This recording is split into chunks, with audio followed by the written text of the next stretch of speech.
Então, já iniciamos a gravação. Isso. Esteja à vontade, Gil.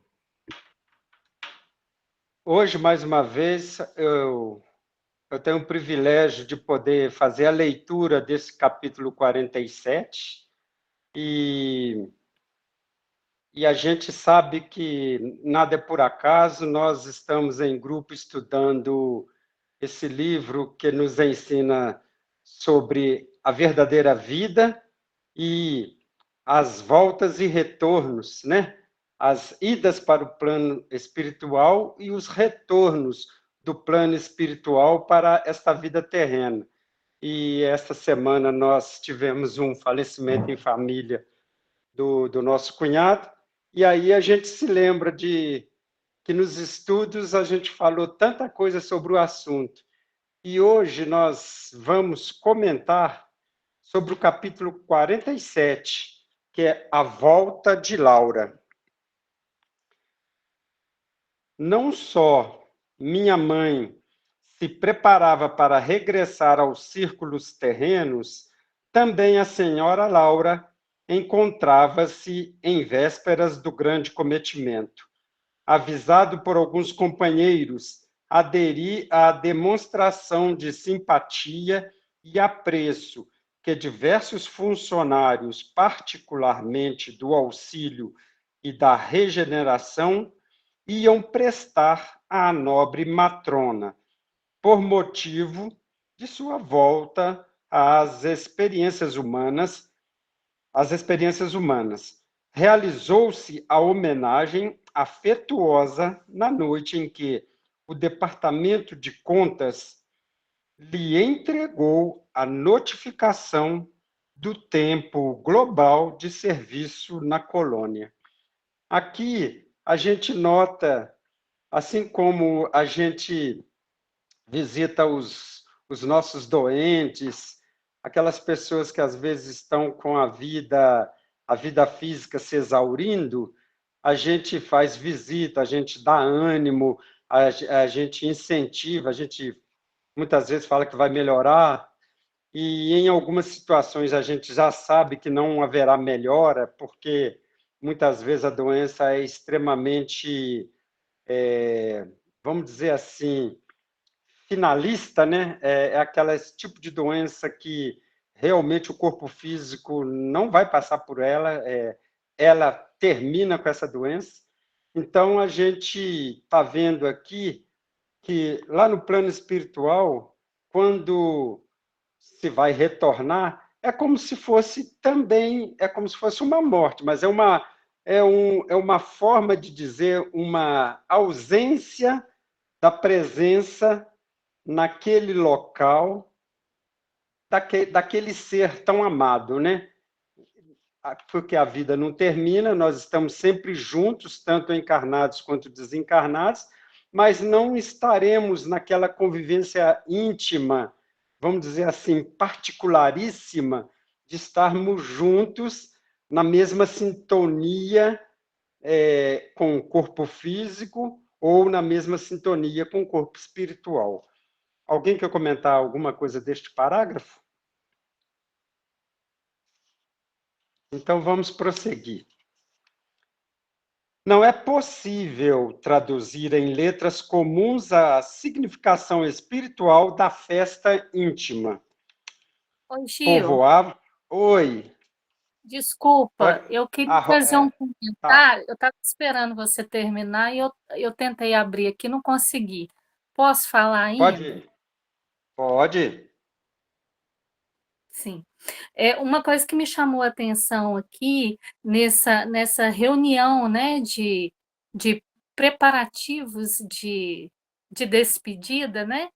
É como você mesmo falou, a gente é uma reunião, só que aqui guardando as devidas diferenças, né?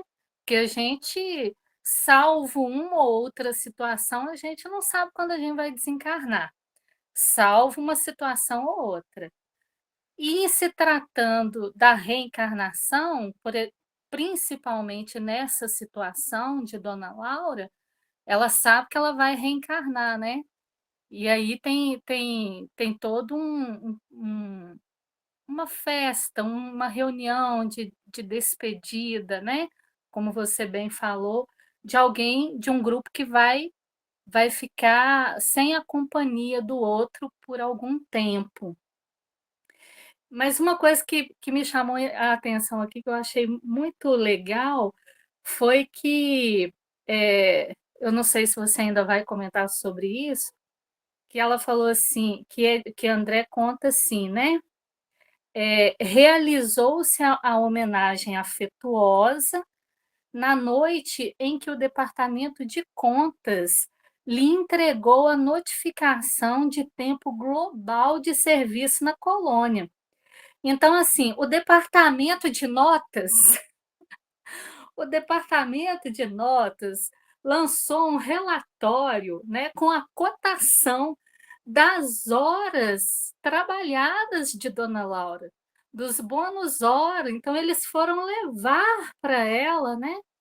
O departamento de contas foi levar para ela a, a, a, a notificação, a informação do tempo global de trabalho dela na colônia, né? Tudo que ela realizou nesse tempo de trabalho útil.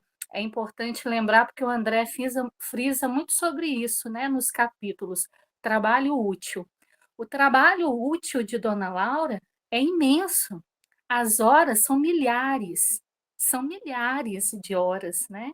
Então, essas horas, para ela, tem um valor absurdamente grande que vai direcionar, não interferir, mas direcionar os planejamentos para essa reencarnação dela de uma forma ainda mais positiva para ela, né? Para ela. Então, assim, eu achei muito interessante esse departamento de cotação, né? Levar essa relação de horários. Então, assim, para a gente lembrar que tudo que nós realizamos na nossa encarnação, como fica registrado no nosso corpo perispiritual, todas as nossas ações e trabalhos dignos, né, serviços dignos, também são contabilizados. Então eu achei isso aqui fantástico, né? Não é só uma festa, é uma festa com um, entre aspas, diploma, né? É só isso, Gil, obrigada. Perfeito.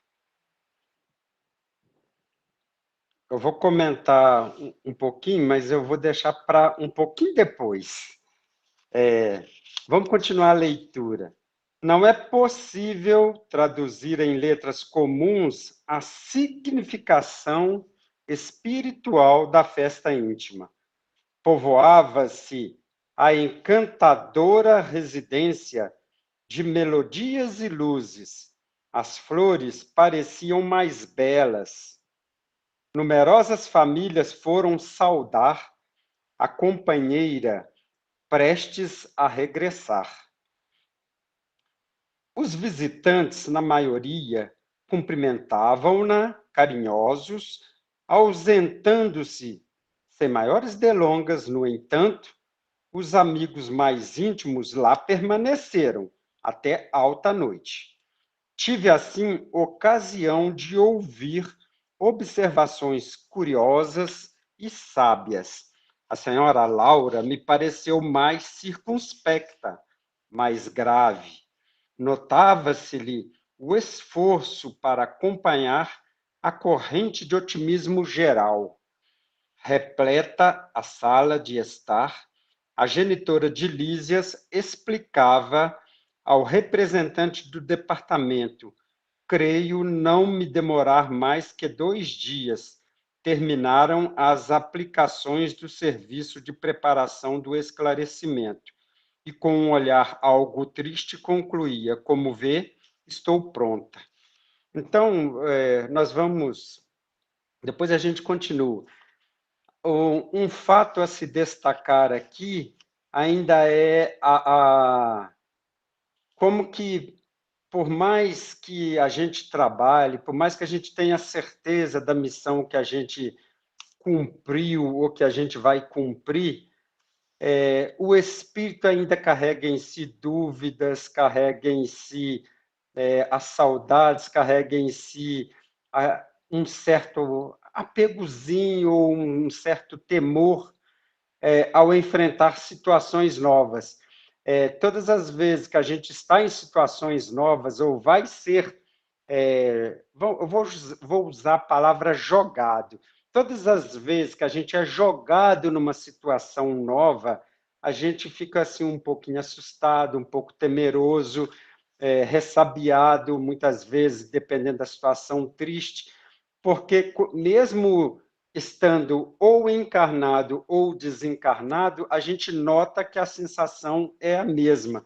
E Dona Laura, vendo que ela estava indo para uma missão, ela ficou um pouco ressabiada, mas na frente isso vai ser explicado, alguém vai fazer um comentário para ela, etc., que vai ser o ministro Genésio, mas antes da gente chegar lá, a gente já está fazendo esse comentário de, por exemplo, como é importante muitas vezes nós, como espíritas sabedores de algumas coisas, sempre incentivarmos as pessoas em suas tarefas, em suas missões, em seus trabalhos, e não desanimá-los. Muitas vezes a pessoa desanima, isso não vai dar certo.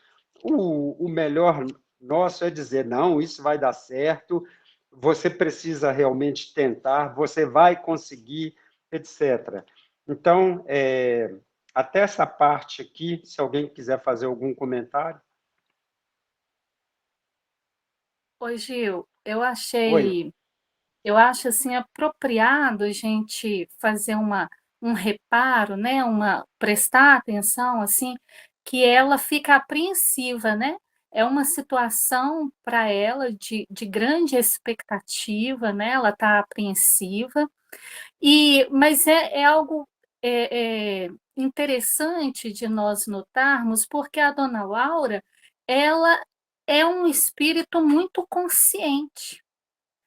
Ela está ponderando, né, sobre uma situação, o nervosismo dela é, é, é algo assim que por hora, né, por esse momento aqui, ela não consegue, não está conseguindo muito administrar, pensar com clareza, né, e por isso ela vai ser ajudada, você vai falar sobre isso mais à frente, mas é interessante que essa expectativa, essa apreensão, ela é comum dos espíritos, né.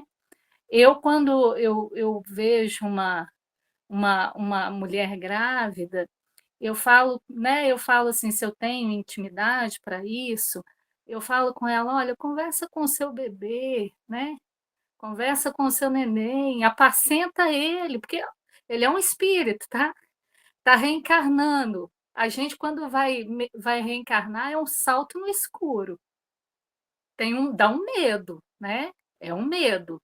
Então conversa, acalenta esse espírito, porque tudo que ele vai conhecer aqui, por mais que haja e há uma programação, é tudo muito novo, então existe uma expectativa da parte dele, um nervosismo, né? A gente não sabe qual é a situação daquele reencarnante, pode ser uma situação não tão desesperadora como é a da dona Laura, né?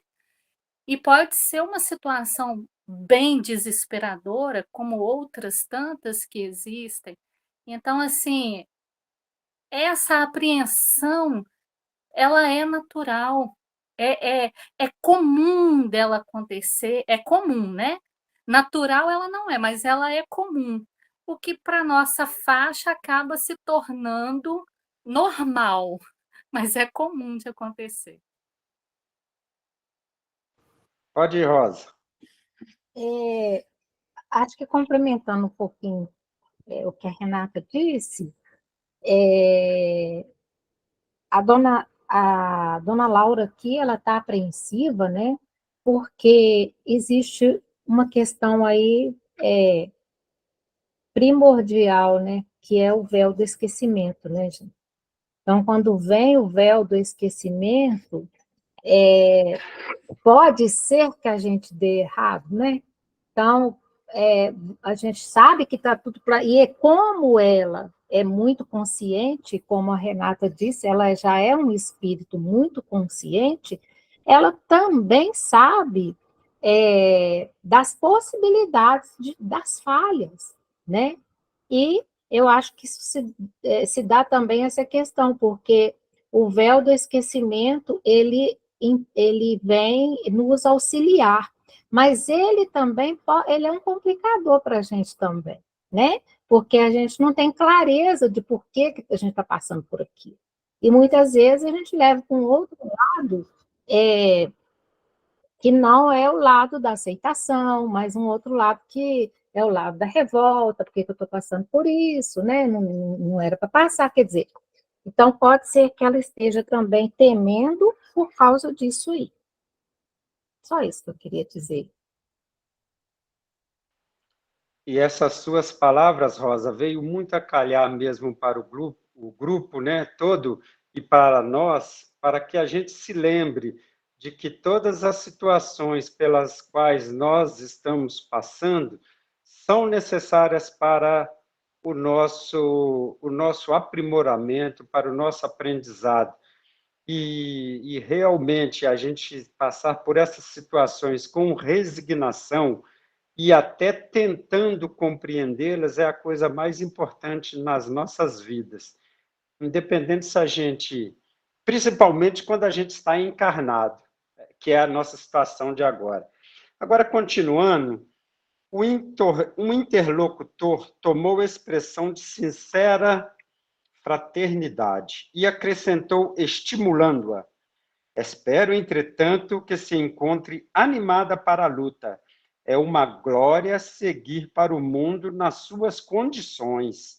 Milhares e milhares de horas de serviço a seu favor perante a comunidade de mais de 1 milhão de companheiros. Além disso, os filhinhos constituirão seu belo estímulo à retaguarda.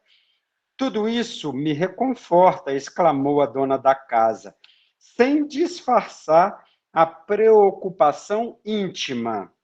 Mas devemos compreender que a reencarnação é sempre uma tentativa de magna importância. Reconheço que meu esposo me precedeu no enorme esforço e que os filhos amados serão meus amigos de todo instante. Contudo, ora essa, não se deixe levar por conjecturas, atalhou o ministro Genésio. Precisamos confiar na proteção divina e em nós mesmos. O manancial da providência é inesgotável. É preciso quebrar os óculos escuros que nos apresentam a paisagem física como exílio amarguroso. Não pense em possibilidades de fracasso. Mentalize, sim, as probabilidades de êxito. Além do mais, é justo confiar alguma coisa em nós outros, seus amigos, que não estaremos tão longe no tocante à distância vibratória. Pense na alegria de auxiliar antigas afeições, pondere na glória imensa de ser útil. Olha, eu vou dizer uma coisa para vocês. Esse parágrafo aqui, ele tem tanta coisa para cada um de nós comentarmos que a gente iria parar o estudo e cada um iria querer falar alguma coisa das suas vidas e a gente não terminaria o estudo hoje.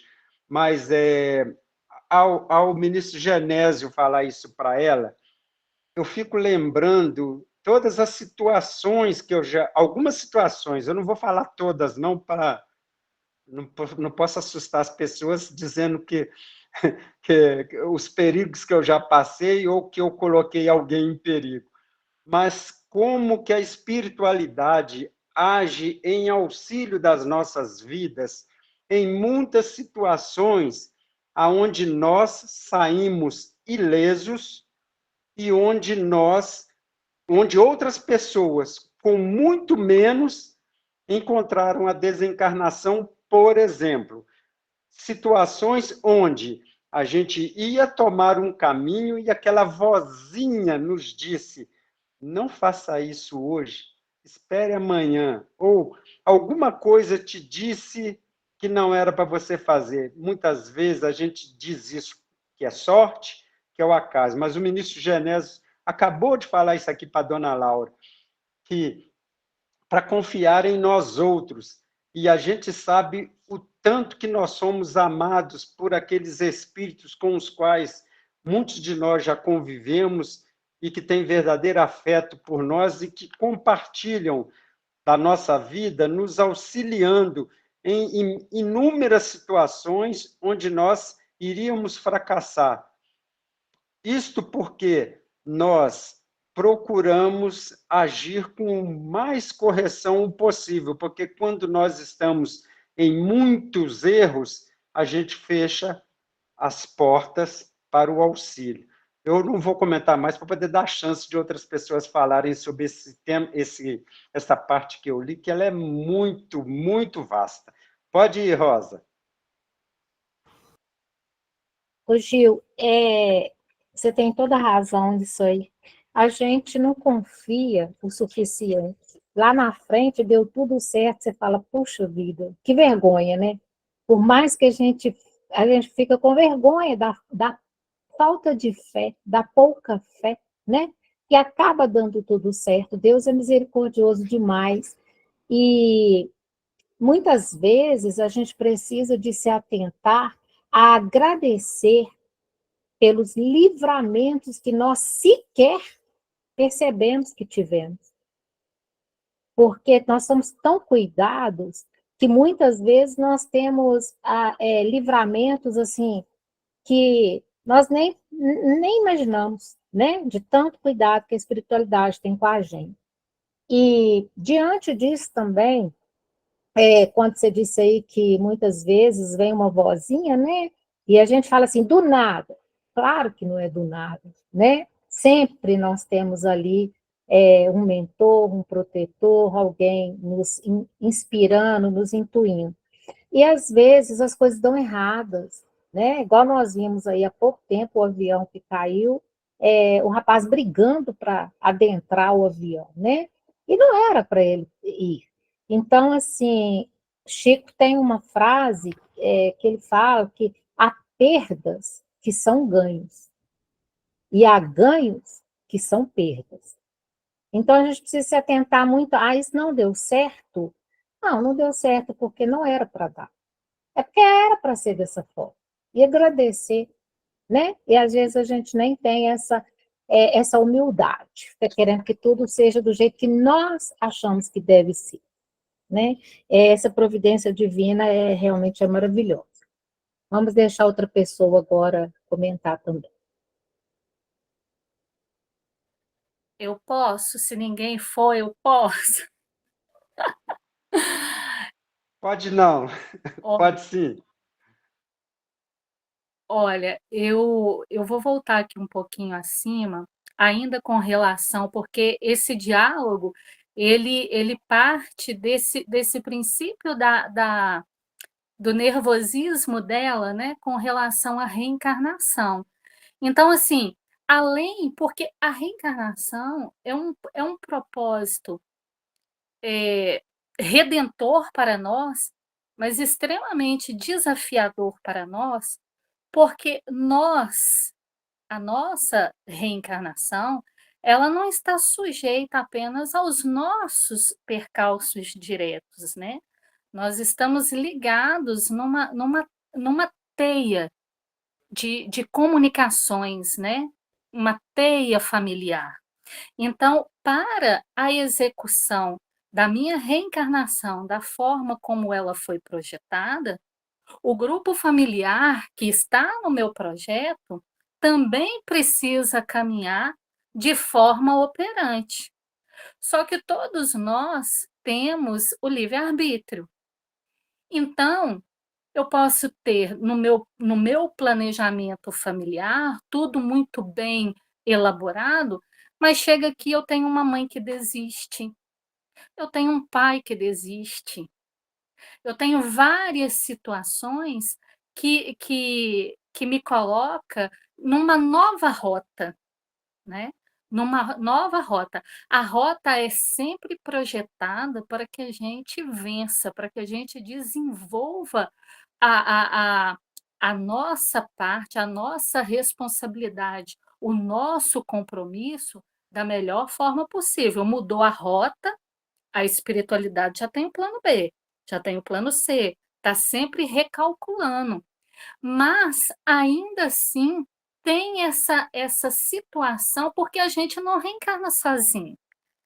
A gente não sai do ovo e começa a andar e corre para o mar e pronto, acabou. A gente tem a dependência dos colaboradores.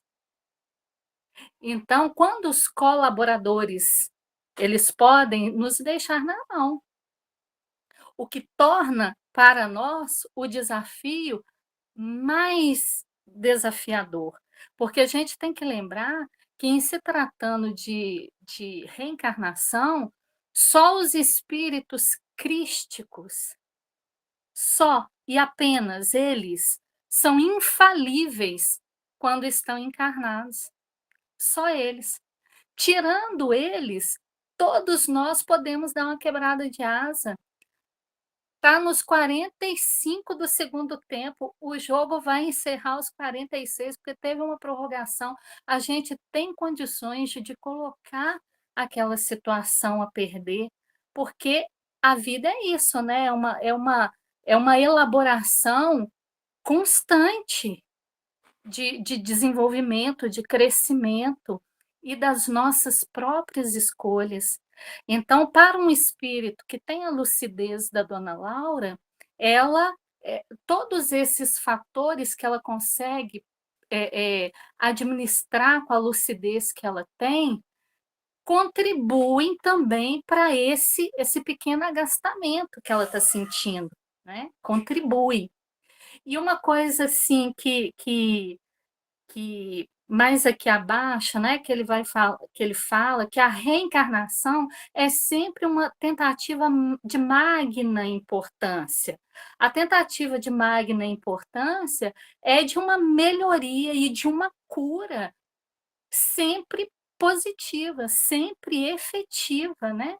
É aqui que se cura as feridas da alma. E a reencarnação, ela sempre faculta isso. Só que a gente pode, pela nossa livre escolha, né? Pelo efeito da semeadura que fizemos e pela responsabilidade da colheita, essas tratativas de avanço ser um pouco mais retardada, né? E ainda assim a gente agravar um pouco a nossa caminhada. Mas uma coisa aqui que me chamou a atenção, mas vai ser a última que eu vou comentar, é quando ele fala que é preciso quebrar os óculos escuros que nos apresentam a paisagem física como exílio amarguroso. Porque, diante de todas as dificuldades que nós temos na reencarnação, e nós sabemos que reencarnar é desafiador para o espírito, sim, porque senão não ficaríamos tensos, né? Se fosse só um passeio no parque, a gente ficaria assim na expectativa, quero voltar amanhã de novo. Só que a gente tem a mentalidade voltada para esse pessimismo, e é o que ele está chamando a atenção dela, né? É, quebra, tira esses óculos, né? Esse olhar escuro, esse olhar adoentado sobre a possibilidade da reencarnação. Não observe a reencarnação com todo esse pesar, porque com todo esse pesar que nos apresenta a paisagem física como exílio amarguroso. Ele está dizendo para ela que reencarnar não é treva, reencarnar não é horrível, não é horroroso. Reencarnar é uma bênção. Então, não enxergue a reencarnação como essa coisa pavorosa. O seu medo, a sua apreensão está vindo do fato de que você pensa na reencarnação como um passo para o abismo. E ele não é um passo, ela não é um passo para o abismo, ela é o passo para a redenção. Ela é o passo para a subida e não para a descida. Então, quando a gente, né, pensa assim, olha, gente, como que eu vejo a reencarnação? Eu vejo a reencarnação com frio na barriga.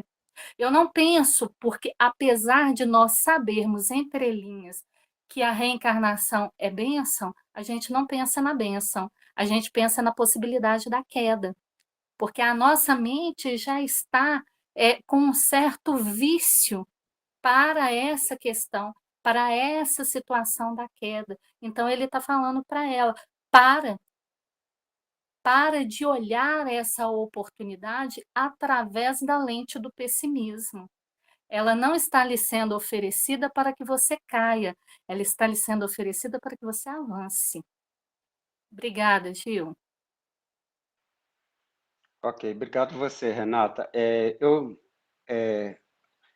Eu já me perguntei várias vezes por que eu fui parar no Espiritismo, e algumas vezes, em palestras que eu já pude fazer lá na casa, lá na SEBEM, eu mencionei como foi que eu cheguei no Espiritismo lá em 1987, mas um pouquinho antes, quando eu comecei a ler os livros Primeiro eu li alguns livros da Ziba, e depois eu li toda a coleção Nosso Lar, até o final.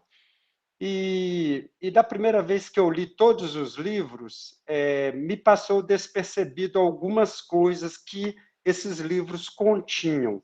Quando uma pessoa, que é a minha cunhada, que me induziu a ler esse livro, me falou algumas coisas, eu fui ler com mais detidamente. E o tempo passou e a gente, nas palestras, sempre alguém fazendo uma palestra citava a reencarnação de Segismundo. Todo mundo conhece essa história do livro Missionários da Luz. E ao ouvir essa palestra na Casa Espírita, alguma coisa vamos dizer assim, me trazia uma espécie de constrangimento interior.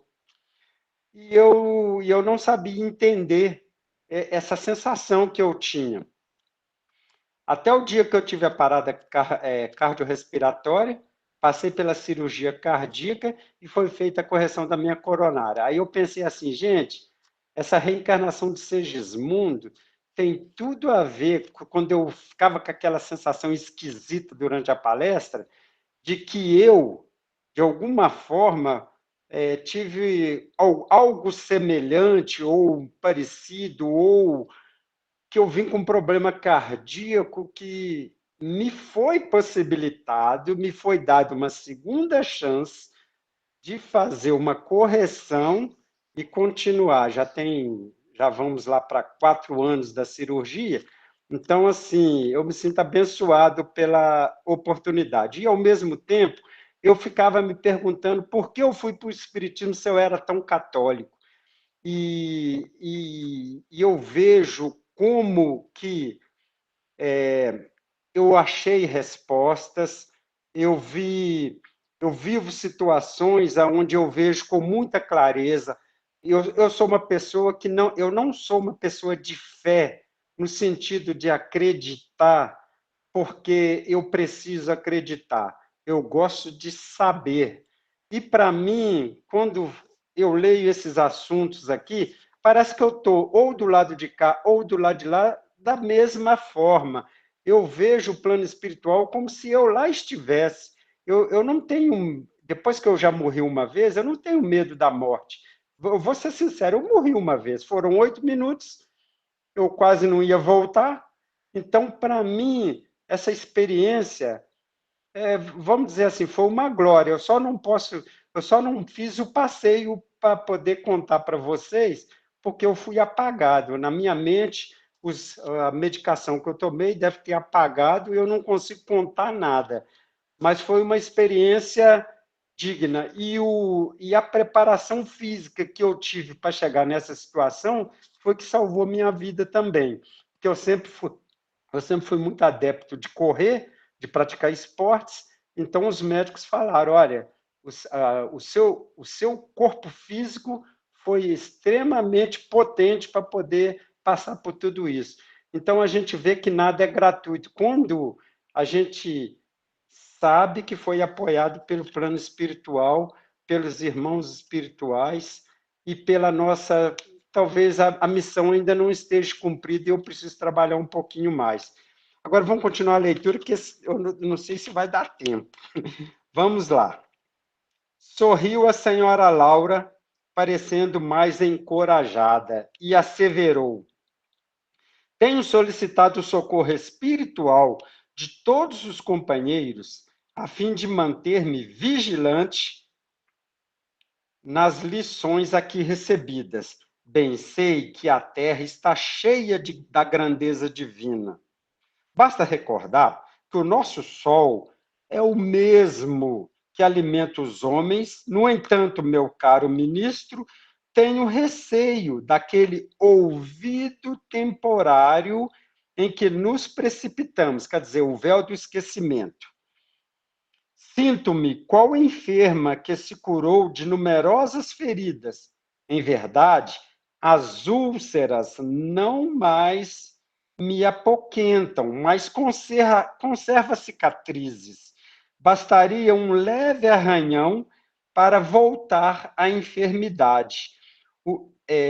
Aqui ela está citando que dependendo da forma como ela for cutucada, ela poderia cair durante a experimentação por causa do véu do esquecimento ou de alguma coisa. Mas também aqui ela demonstra, assim, apesar de toda aquela fala do ministro, ela está consciente de que ela aprendeu muita coisa e que ela vai ter que colocar todos esses aprendizados em prática. O ministro esboçou o gesto de quem compreendia o sentido da alegação e revidou: não ignoro o que representam as sombras do campo inferior. Quer dizer, as sombras de quando a gente é colocado no plano carnal e todo o trabalho que nós vamos ter. Mas é indispensável coragem e caminhar para diante. Ajudá-la-emos a trabalhar muito mais no bem dos outros que na satisfação de si mesma. O grande perigo, ainda e sempre, é a demora nas tentações complexas do egoísmo. Então, assim, essa parte aqui também é bastante profunda, porque também a gente se coloca que quando a gente está aqui encarnado, e o véu do esquecimento se abateu sobre a gente, além do egoísmo, as coisas materiais influenciam muito nas nossas decisões. Muitas vezes a gente se empolga com as coisas e esquece da missão por causa dos prazeres que as coisas materiais colocam na gente. São muitas coisas materiais e são muitos prazeres. Então, o ministro falou que ele não ignora isso, mas que todo o plano espiritual, os amigos do plano espiritual, estariam ajudando-a para que ela não se esquecesse disso. Aqui tornou a interlocutora sensatamente: contamos com as vibrações espirituais da maioria dos habitantes, educados, quase todos, nas luzes do Evangelho Redentor. E ainda que velhas fraquezas subam à tona de nossos pensamentos, encontramos defesa natural no próprio ambiente, né? Na Terra, porém, nossa boa intenção é como se fora bruxuleante luz no mar imenso de forças agressivas. Vamos dar uma paradinha aqui, se alguém quiser fazer algum comentário do que eu falei antes, do que foi lido, está aberto. Pode ir, Rosa. Isso que eu iria comentar antes aqui, né, quando ela estava receosa de voltar, né, porque em princípio, acho que primeiro, o que vem primeiro à nossa cabeça é que é um mundo de provas e expiações, né? Então, é a mesma coisa que a gente vai para um lugar quente, a gente já sabe, vai passar calor. A gente vai para um lugar frio, a gente já sabe que vai passar frio, né?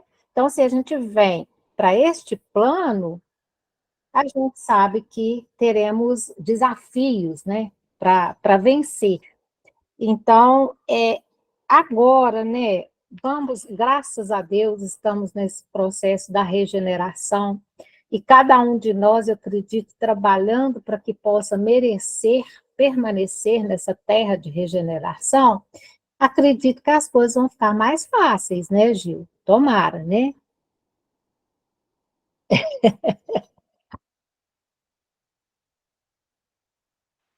Tomara mesmo. Renata. Eu fiz uma observação aqui no livro, para mim, que nesse diálogo deles, né, onde ela demonstra, ela fala, né, com muita lucidez da insegurança dela, e o ministro, ele é assim, ele é, ele é muito. Eu não tenho palavras, eu não consigo nominar esse ministro, não. Eu não tenho adjetivo para ele, agora me falta palavras. Porque ele diz assim, ó, não ignoro o que representam as sombras do campo inferior. Quer dizer, eu sei do que você está falando, né? Eu sei do que você tem medo, mas é indispensável coragem e caminhar para adiante. Quer dizer, é sempre em frente. É, olha qual é o seu objetivo, por que, que você está voltando, né? Olha para lá. Porque nós aqui ajudá-la-emos a trabalhar muito mais no bem dos outros que na satisfação de si mesmo. Quer dizer, todos nós que estamos aqui na sua retaguarda, Laura, vamos torcer, não só torcer em oração, em vibração, né? Mas nós a ajudaremos, na medida do possível, nós a ajudaremos a trabalhar muito mais em benefício dos outros para que você não se perca no auto-benefício egoístico, né? Porque o grande perigo ainda e sempre é a demora nas tentações complexas do egoísmo. Essas tentações complexas, elas falam para mim daquelas de situações assim que a gente vê corriqueiramente no ambiente, no mundo que a gente está, né? Que é uma frase que é dita assim, ó, seja feliz a qualquer custo, em- de qualquer forma, você tem que lutar pela sua felicidade, né? Então, assim, se a gente caminha nessa linha de pensamento, da forma como ela é falada no mundo, a gente vive única e exclusivamente para a gente, em benefício de nós mesmos, observando só o que é bom para mim, em segundo o que é bom para os meus, e depois vem todo o resto que não me diz respeito. Mas em segundo os meus, porque são os que estão mais próximos no meu raio de visão.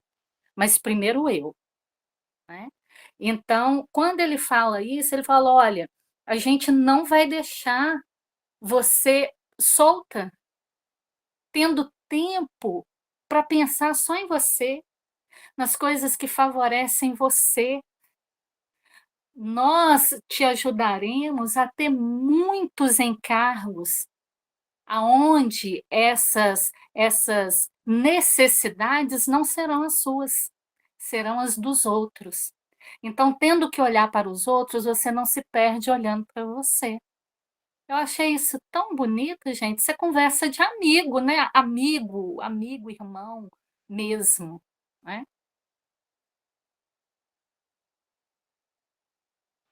Pode ir.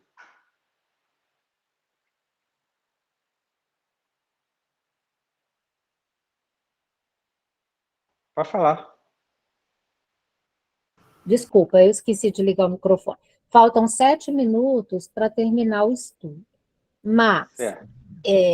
eu tenho observado que comigo tem acontecido assim.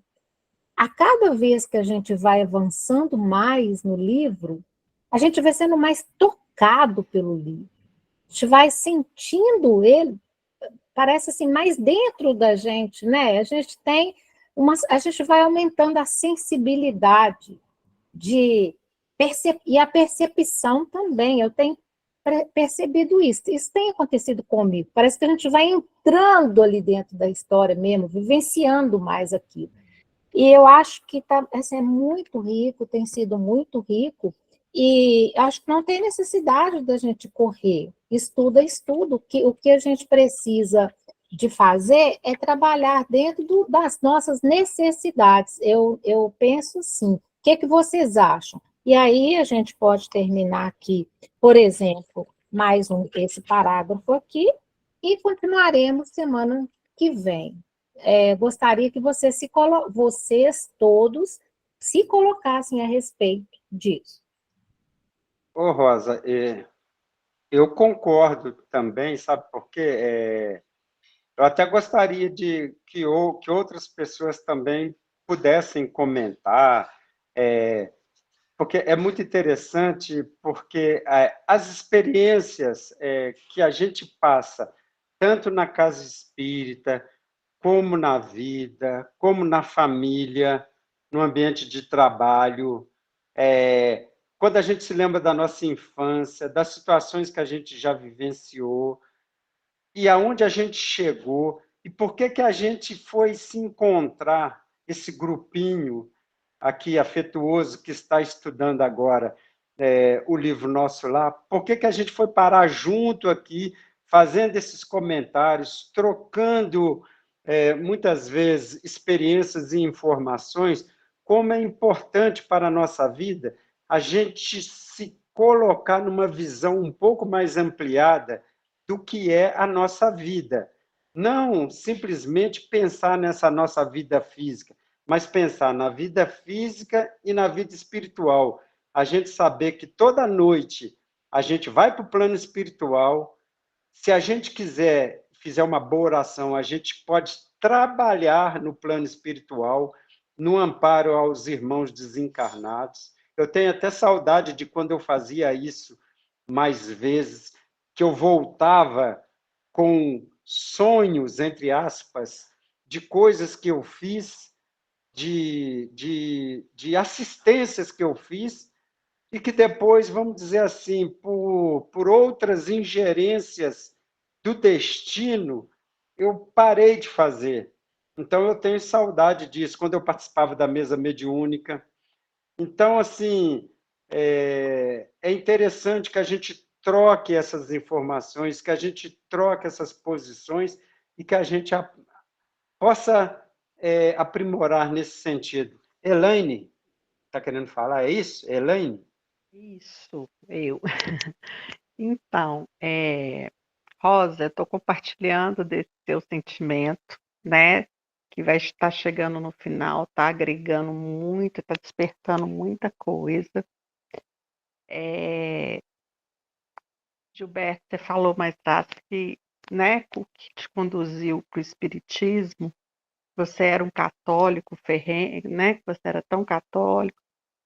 E eu também fui muito católica, desde sempre, desde a adolescência. Mas, no fundo, eu sempre senti que faltava um pouquinho, faltava alguma coisa. O catolicismo não me dava todas as respostas.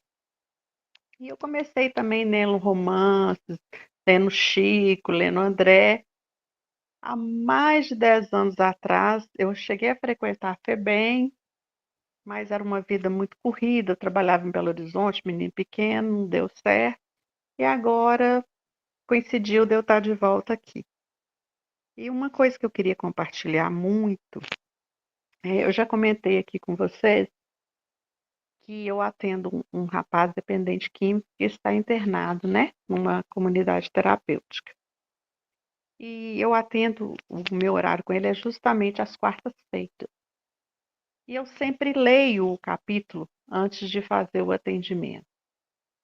E é impressionante como que, assim, cai como uma luva a leitura que eu faço com o atendimento que eu vou fazer. E ele tá para sair da clínica em alguns dias e tá morrendo de medo de recair, de não dar conta do mundo aqui fora. Então, esse capítulo de hoje trouxe tanta coisa para agregar, né? Tanta mensagem boa para eu passar para ele. A questão da fé, né? Da vontade, da retaguarda.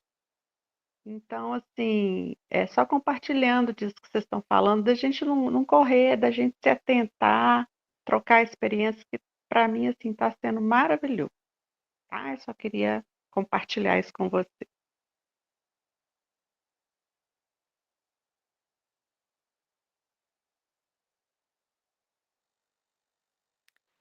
Então, nós podemos parar aqui e continuar na próxima semana. Para você, tá tudo bem, Gilberto? Para mim está tudo bem. Então, tá joia. Com você, Rosa. Para mim está excelente, eu acho que é muito rico. Nós precisamos, mesmo, concordo, da gente trocar essas ideias, de colocar as experiências, torna o estudo mais prazeroso, torna o estudo mais efetivo, e eu não acho que é um estudo é estudo, a gente não precisa de correr, né? Se requer um pouquinho mais de tempo, eu acho que importante é o resultado que nós vamos auferir disso aí, tá bom? Eu super concordo.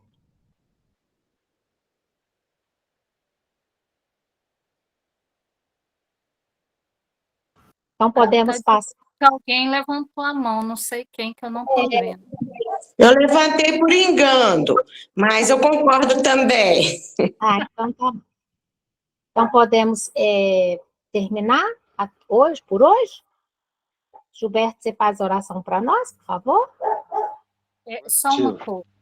Então, a gente pode marcar aqui, para nós não nos perdermos, a partir de qual parágrafo, o Gilberto? Porque aí você vai voltar um pouquinho para fazer uma conexão, né, com o que você vai continuar. Então, a partir de onde a gente pode marcar? Seu microfone está fechado. Desculpa, depois da palavra forças agressivas, da página 312 no meu livro. Tá, então a gente vai continuar do parágrafo "não diga isso". Aqui o parágrafo isso, perfeito, não diga isso, nós vamos continuar a partir daí. Beleza, obrigada.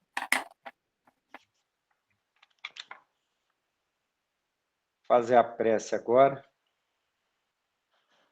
Vamos agradecer a Deus, nosso Pai, nosso Criador, Criador de todas as coisas, que nos permite a dádiva desta vida contínua e maravilhosa, que a gente possa, através dos ensinamentos do nosso Mestre Jesus e do apoio da espiritualidade benemerente, acompanhante de Bezerra de Menezes, onde nós estamos inseridos através da SEBEM, possamos cada vez mais trabalhar nas nossas deficiências, da nossa falta de fé, da nossa falta de conhecimento, que a gente possa cada vez mais trabalhar não só pelo nosso crescimento espiritual, mas principalmente pelo crescimento espiritual de todos aqueles que nos rodeiam, que a gente possa também ser cada vez, através do exemplo, e não apenas ensinando ou falando, sermos melhor, demonstrando que estamos realmente aprendendo as lições que o Espiritismo está nos propiciando nesta oportunidade de existência que estamos vivenciando. A gente agradece a espiritualidade amiga, a gente agradece ao Pai Celestial e a Jesus, mais esta noite de estudos, assim seja. Que assim seja. Até semana que vem, então. Se Deus quiser, boa noite. Obrigada a Boa noite a todos pela todos. Boa participação. noite. Boa noite. Boa noite. Rosa, desligar a Obrigada. gravação. Vou desligar agora.